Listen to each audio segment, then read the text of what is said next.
हवेली का आंगन आज किसी मेले सा सजा था। चारों तरफ रंग-बिरंगी झालरें, फूलों की महक और बच्चियों की खिलखिलाहट से हवेली गूंज रही थी। दाइमा ने मोहल्ले भर की बच्चियों को विशेष दावत पर बुलाया था। ईशा सुबह से ही रसोई में पसीना बहा रही थी। अपने हाथों से हर पकवान में प्रेम और आशीर्वाद मिला रही थी। सूरज दरवाजे पर खड़ा चुपचाप ईशा को देख रहा था। उसके चेहरे पर गर्व और अपनापन साफ झलक रहा था। तुम्हारे हाथों का स्वाद आज बच्चों का दिल जीत लेगा, सूरज ने धीमे स्वर में कहा। ईशा मुस्कुराते हुए बोली, मेरा मकसद बस इतना है कि उनके चेहरे पर मुस्कान खिले। यही मेरी सबसे बड़ी खुशी है। लेकिन तभी दाइमा की खनकती आवाज गूंजी। वाह वाह, कितनी देवी बन गई हो तुम। याद रखना, इतने बच्चों को संभालना खेल नहीं। कोई गड़बड़ हुई तो नाम हमारे खानदान का डूबेगा। ईशा ने सिर झुकाकर विनम्रता से कहा। गलती की कोई गुंजाइश नहीं दाइमा जी। बच्चे तो भगवान का रूप हैं।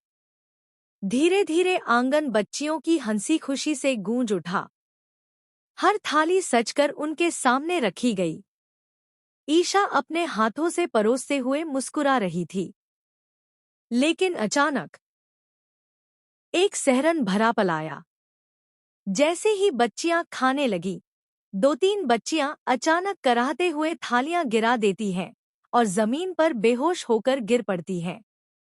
पूरा आंगन चीखों और अफरा-तफरी से भर गया।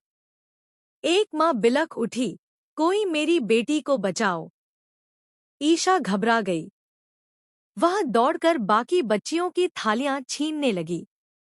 नहीं, कोई मत खाइए, इसमें कुछ गड़बड़ है। सब हैरान रह गए। दाइमा गुस्से से दहाड़ उठी। बदतमीज औरत, खानदान की बहू होकर बच्चों की थालियां छीन रही है। शर्म करो। कांपते स्वर में ईशा बोली। नहीं दाइमा जी, इसमें जहर है। बच्चों की जान खतरे में है। पूरा परिवार दंग रह गया। बच्चे तड़प रहे थे। माता पिता का गुस्सा भड़क उठा। तूने हमारे बच्चों को जहर दिया है, एक पिता चिल्लाया। औरतें विलाप करती रहीं, इसे छोड़ना मत, ये हमारी बच्चियों की दुश्मन है। ईशा हाथ जोड़कर रो पड़ी। भगवान की कसम, मैंने तो ये भोजन प्रेम से बनाया था। मुझे फंसाया जा रहा है। तभी बाहर पुलिस की सायरन गूंज उठी। इंस्पेक्टर अंदर आया और दाइमा दौड़कर बोली, इंस्पेक्टर साहब, यही है वो औरत।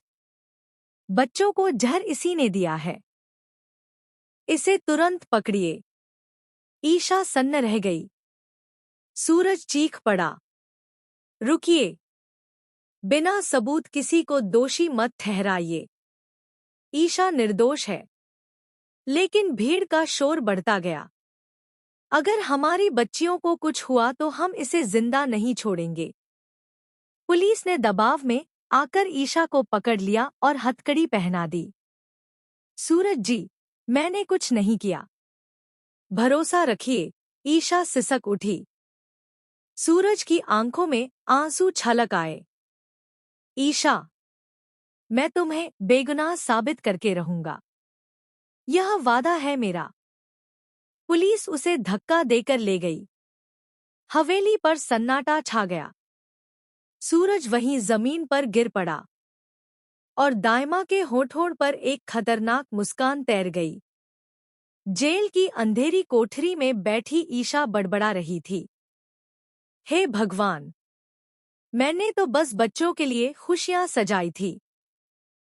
जहर कहां से आ गया? कौन है जो मुझे बर्बाद करना चाहता है? इधर हवेली में सूरज बेचैन था। पूरी रात वह सबूत ढूंढने में भटकता रहा। रसोई में खोजबीन करते हुए अचानक उसे एक डिब्बा मिला, जिससे अजीब सी गंध आ रही थी। सूरज की सांसें थम गईं। सच बहुत करीब है। मैं सबको असली गुनहगार दिखाऊंगा। अगली सुबह सूरज जेल में ईशा से मिला।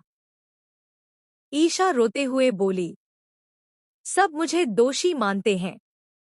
मुझे डर लग रहा है सूरज जी। सूरज ने